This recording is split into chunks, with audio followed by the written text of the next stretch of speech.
Welcome back, listeners. Allie, in segment one, we just kind of went through a few of our current observations in the corn crop and the crop in general across the area. Here in segment two, we'll talk a little bit about, maybe some things that are on growers' minds and also looking ahead here a little bit. I mentioned earlier in the show that I was down in Caledonia yesterday and spent time with quite a few producers down there in Houston County. And we had a pretty long, maybe a 35 Q&A, and they had some really good questions. And, a couple things, Allie, that came up. Last winter, we talked quite a bit about tar spot, and I had a couple questions about kind of what we're seeing with that disease progression here in Southeast Minnesota in 2020 after we had a little bit show up late in 2019. Yeah, so earlier in the season, we definitely were able to track the presence of gray leaf spot and northern corn leaf blight a little more commonly than tar spot. But, conditions just weren't conducive for it to maybe be there in a huge way up until, you look at now with these temperatures dropping off, sitting in that 60 to 70 degree Fahrenheit range. And those are optimum temperatures that paired with the moisture now back in the canopy of this corn crop for us to see if we're going to see tar spot. These would be the conditions that are going to, allow it to come in maybe a more full force way. So, ourselves and our sales reps, we will be making a more conscious effort here these final weeks in September and maybe what that presence looks like in fields across Southeast Minnesota. I shouldn't, I'm maybe making it sound like it's not here. It is here in the counties in more extreme Southeast.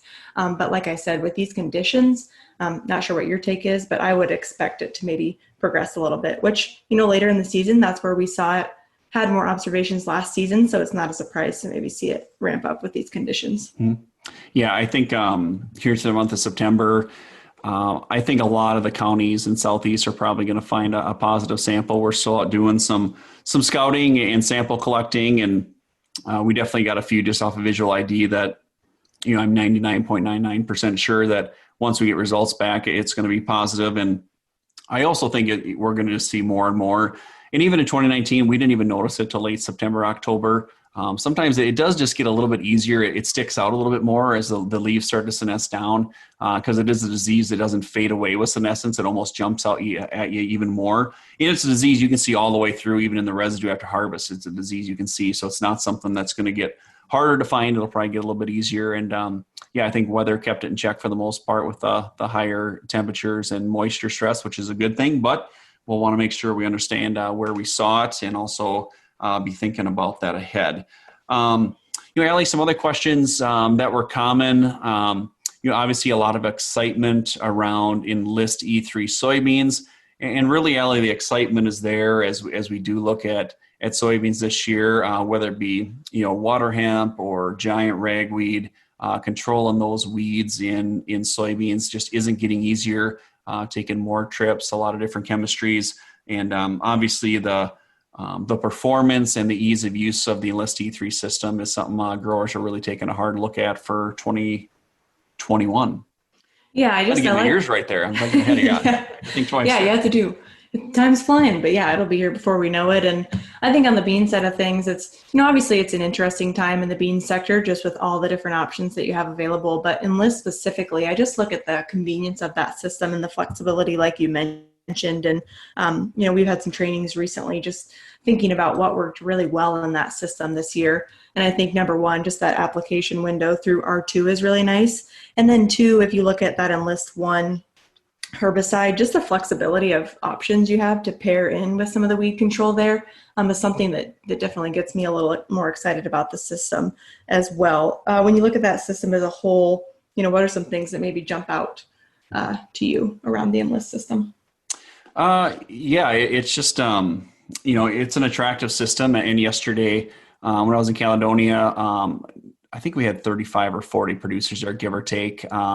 In this current year, none of them used Enlist E3 soybeans. And then I asked them, how many are thinking about going that direction for 2021? And well over half the hands came up saying, okay, we're strongly looking at going that route. And, the big reason, it's not a surprise why, certainly the application window of Enlist soybeans is a big reason why, where you're not having to fight a calendar date. You can go up to a crop stage of R2. That's a big reason why. And the other part of it is huge. The near zero volatility is a big thing that, if they know they get it sprayed, once if it's not wind blowing, granted drift is different than volatilization, that, there's just a lot of ease of mind that knowing that if it hits the canopy, it's going to stay there. And then from that standpoint, with a tank mix partner flexibility, being able to use AMS, being able to tank mix it with Liberty, it just really gives you a lot of options to try to tackle some of those tough weeds if needed. Now, again, it's not going to be a cure-all that we just go back to spraying this only. We're still going to spray a pre with Enlist. We're still going to layer residuals with Enlist, which we'll talk quite a bit here at winter meetings and as we get prepared to do applications. But it's just a great system, extremely flexible. And the other thing that's exciting too, we'll have replicated plot data this year, Allie, with Pioneer Enlist E3 soybeans, something we didn't have last year as it was so new, but that's just going to make, I think, that whole system a lot easier, and something we'll talk about, I'm sure, a lot more between now and next planting season. With that, that's a wrap for this week, and we'll be back here 1 week from today. Be sure to tune in. You've been listening to Today in Agronomy on KFIL AM 1060. If you've missed part of the show or want to hear more, check out the show page at kfilradio.com or with the 103.1 KFIL app. Stay connected with Allie and Josh on Twitter. It's at Allie GYs, WISE, and at Josh Schaffner to submit your questions for the show. Tune in next Wednesday for the next Today in Agronomy on KFIL AM 1060.